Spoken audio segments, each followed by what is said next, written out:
बड़ी ice cream trolley. एक बार की बात है, एक गांव में राजू और रवि नाम के दो आइसक्रीम व्यापारी अगल बगल के घरों में रहा करते थे। राजू बहुत सरल और अच्छा इंसान है। वह गरीब था, इस कारण एक छोटा आइसक्रीम ट्रॉली चलाकर अपना जीवन बिताता था। रवि घमंड और ईर्ष्या स्वभाव का था। राजू की उस छोटे ट्रक को देखकर उसका मजाक उड़ाता था। हर दिन सुबह राजू और रवि आइसक्रीम बेचने अलग अलग रास्ते में जाते थे। स्कूल का समय होते ही दोनों वहां पहुंचते थे। स्कूल के सारे बच्चे राजू के पास ही आकर आइसक्रीम खरीदते थे।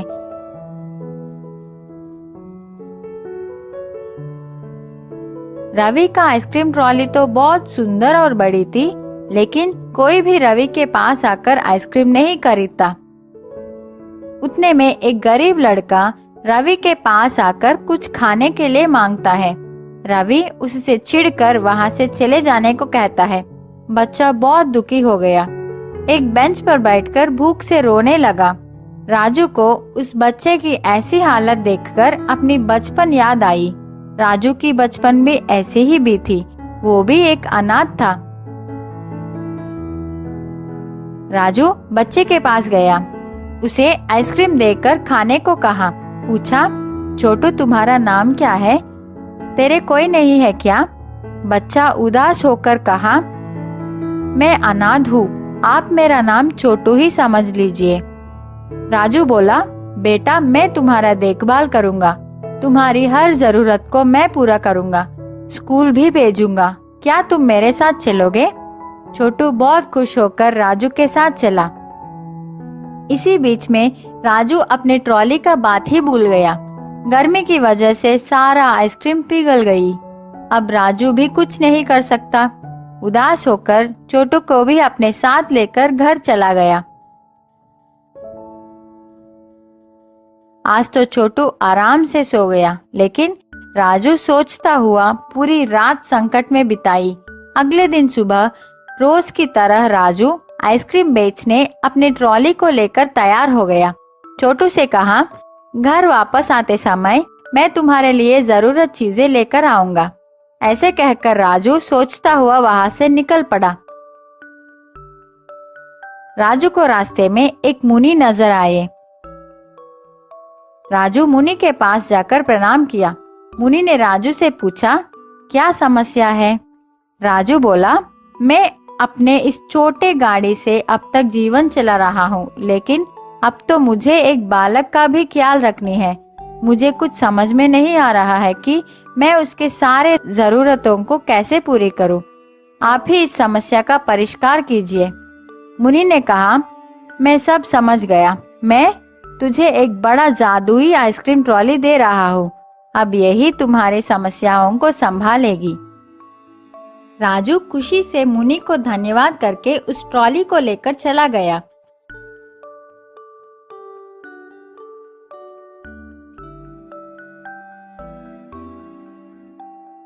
रास्ते में आइसक्रीम भेजता हुआ जा रहा था। इतने में उसको शक लगा कि इतने सारे आइसक्रीम कहाँ से आ रहे हैं, मैं तो इतना नहीं लाया। वह डब्बे को खोलकर देखा तो राजू चौंक गया। उसको समझ आ गया कि ये सब मुनि की महिमा है। रोज की तरह राजू स्कूल के पास आ गया। रवि को राजू की इस नए ट्रॉली को देखकर जलन होने लगा। राजू को इस दिन अच्छा व्यापार हुआ, बहुत पैसे भी मिले। उन पैसों से राजू छोटू के लिए नए बैग, पुस्तक, कपड़े खरीदकर घर लौटा। छोटू बहुत खुश हो गया।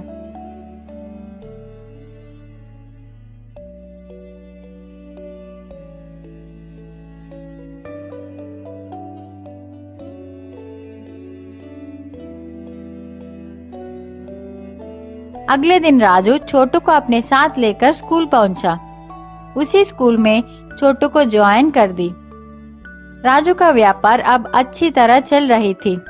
कुछ दिनों के बाद राजू का जीवन कुछ ज्यादा ही बदल गया, बहुत धनवान हो गया। छोटू भी बहुत खुश है। रवि राजू की इस खुशी को सह नहीं पाया। उसको लगा, क्या ये आदमी आइसक्रीम बेच के इतना ज्यादा कैसे कमा रहा है? जरूर इस ट्रॉली में कुछ तो गड़बड़ है। मैं आज रात ही इस बात को पता लगाऊंगा। रात का समय सब लोग सोने के बाद रवि चुपके से राजू की आइसक्रीम ट्रॉली के पास आकर ट्रॉली के अंदर देखा। उसको तो खाली आइसक्रीम छड़ी दिखाई पड़ी, लेकिन शक के कारण रवि एक हथौड़े से मार मार कर उस ट्रॉली का सर्वनाश कर दिया। रवि को लगा कि कोई जाग गया है। वह तुरंत वहां से भाग गया। अगले दिन सुबह उठकर घर से बाहर आकर देखा तो वह चौंक गया। उसकी ट्रॉली तो टूट गई थी। रवि राजू की ट्रॉली को देखा, वह तो ठीक है। रवि अपना सर पकड़कर रोने लगा। सीख, कभी भी दूसरों की खुशी और विकास को देखकर ईर्ष्या नहीं करनी चाहिए। हमारी सोच हमेशा अच्छी होनी चाहिए।